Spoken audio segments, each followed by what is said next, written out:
이 시간에는 잠깐 사라에 대해서 알아보도록 하겠습니다. 먼저 성경을 한 구절 보겠습니다. 아브라함이 사라에게 이르되 당신의 여종은 당신의 수중에 있으니 당신의 눈에 좋을 대로 그에게 행하라. 사라가 하갈을 학대하였더니 하갈이 사라의 앞에서 도망하였더라. 사라는 여종 하갈을 통해서 아들을 얻고자 했습니다.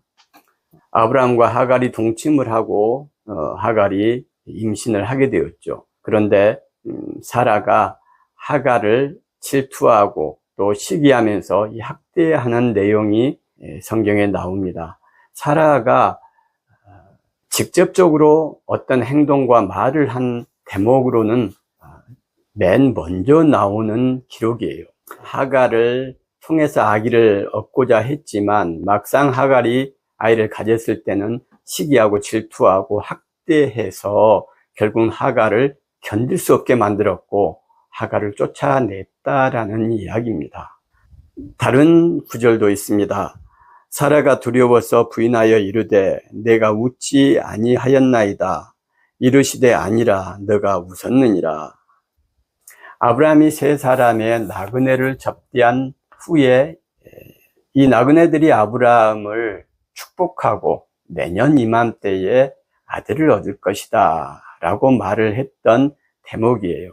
장막 뒤에서 이 이야기를 들었던 사라가 내가 나이가 이만큼 먹었고 내 신랑도 이렇게 늙었는데 어떻게 내년에 아이를 갖는단 말이야 하면서 웃었습니다. 그랬더니 천사들이 사라가 왜 웃느냐 이렇게 물어보죠. 그런데 사라가 아닙니다, 저 안 웃었습니다 라고 부인하는 대목이에요.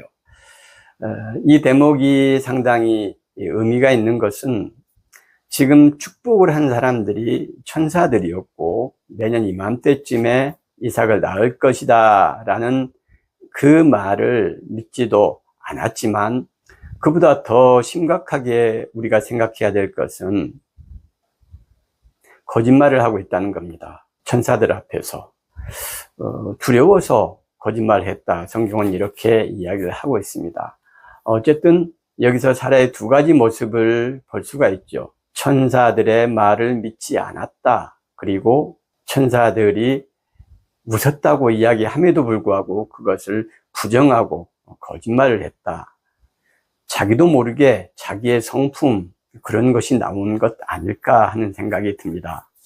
사라가 아브라함에게 이르되 이 여종과 그 아들을 내쫓으라.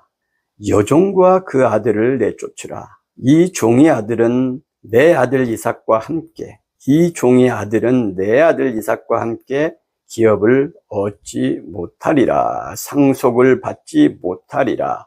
창세기 21장 10절의 말씀입니다. 여기서 사라는 명확하게 하갈을 여종이라고 표현하고 있어요. 아브라함의 아내라는 것을 인정하지 않고 있는 것이죠.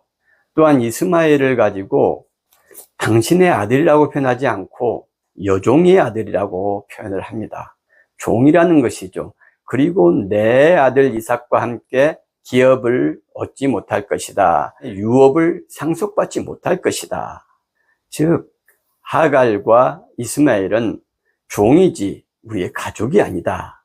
우리의 가족은 남편인 아브라함 당신과 내 아들 이삭 그리고 나 이 셋만이 가족이다. 이렇게 이야기를 하면서 아브라함을 힘들게 하는 장면이죠. 사라가 얼마나 아브라함을 힘들게 했으면 결국은 하나님께서 개입을 하십니다. 그리고 아브라함에게 말씀하세요. 내 아이나 내 여종으로 말미암아 근심하지 말고 사라가 내게 이른 말을 다 들어라. 하나님께서는 이스마엘을 내 아이, 아브라함의 아이, 아브라함의 자녀라고 명확하게 지칭한다는 것을 알 수가 있습니다. 사라는 이스마엘을 아브라함의 자녀로 인정하지 않고 종의 아들로 인정을 했지만 하나님께서는 그렇게 하지 않으셨다는 거예요.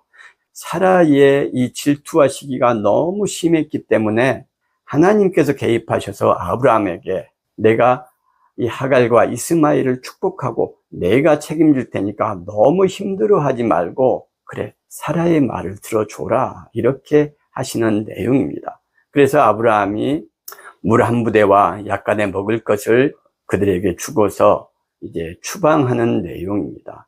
여기서도 사라가 어떤 성품인지를 우리가 미루어 짐작할 수 있죠. 아브라함이 후처를 맞이하였으니 그의 이름은 구두라라. 자기 서자들에게도 아브라함이 재산을 주어 아브라함 생전에 그들로 자기 아들 이삭을 떠나 동방 곧 동쪽 땅으로 가게 하였더라. 창세기 25장 1절에서 6절까지의 말씀입니다. 아브라함이 후처를 맞이하였다.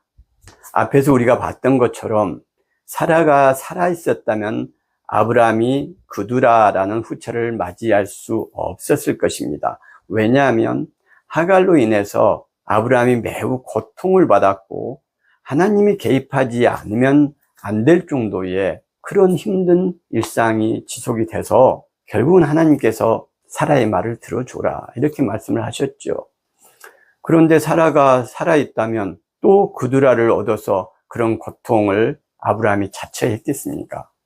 아브라함이 이 그두라의 아들들에게 6명의 아들들인데요. 이 6명에게 재산을 나누어 주었다 이렇게 기록되어 있어요. 이스마엘에 대해서 이 여종의 아들은 내 아들 이삭과 함께 유업을 상속받지 못할 것이다 이렇게 사라가 이야기를 했죠. 그런데 그두라의 아들들 6명에게는 재산을 상속해서 유업을 나누어 주는 것을 사라가 그냥 보고 있었을까요? 그래서 그두라를 아내로 맞이했던 것은 사라가 죽은 다음의 일이고 그두라와 6 아들은 사라가 없었기 때문에 일정 부분의 재산을 상속받을 수 있었다 이렇게 이해할 수가 있는 것입니다. 이 몇 본문이 사라에 대해서 직접적으로 언급하는 내용이에요. 그 외에는 사라가 직접 말을 하거나 직접적으로 개입해서 일어난 사건들 그런 것은 이 외에는 없습니다. 그런데 우리는 사라를 굉장히 아름답고 선하고 착하고 좋은 이미지로 기억을 하고 있어요. 믿음의 조상 아브라함의 아내이기 때문일까요? 우리가 성경을 자세히 보지 않는다는 이야기입니다. 저는 지금 사라를 비난하거나 사라가 잘못된 사람이다 라고 말하려고 이 본문을 읽어본 게 아닙니다. 성경을 보는 이유는 우리가 성경을 읽는 목적은 거기에 등장하는 어떤 사람들을 비난하거나 또는 어떤 사람들을 숭앙하기 위해서 찬양하기 위해서 읽는 것이 아니죠. 그러면 왜 읽습니까? 하나님의 음성을 듣기 위해서입니다. 하나님께서 이 말씀을 통해서 우리에게 무엇을 이야기하고자 하시는가? 하나님의 뜻은 어디에 있는가? 그것을 알기 위해서 성경을 읽는 것이죠. 사라에 관련된 본문을 살펴봄으로써 성경이 사라를 어떻게 그리고 있는지, 하나님께서는 사라 이야기를 통해서 무엇을 말씀하시려고 하는지 살펴보았습니다. 오늘 말씀을 통해서 우리가 성경을 볼 때 항상 내 선입견이나 기존의 관점을 버리고 성경에서 어떻게 이야기하고 있는가, 하나님은 무엇을 우리에게 말씀하고자 하시는가, 그것을 찾는 연습들을 하는 것이 중요하다. 항상 성경을 보시면서 하나님의 음성을 듣고자 노력하고, 그래서 하나님의 메시지와 하나님의 뜻을 발견하는 우리 모두가 되면 참 좋겠습니다.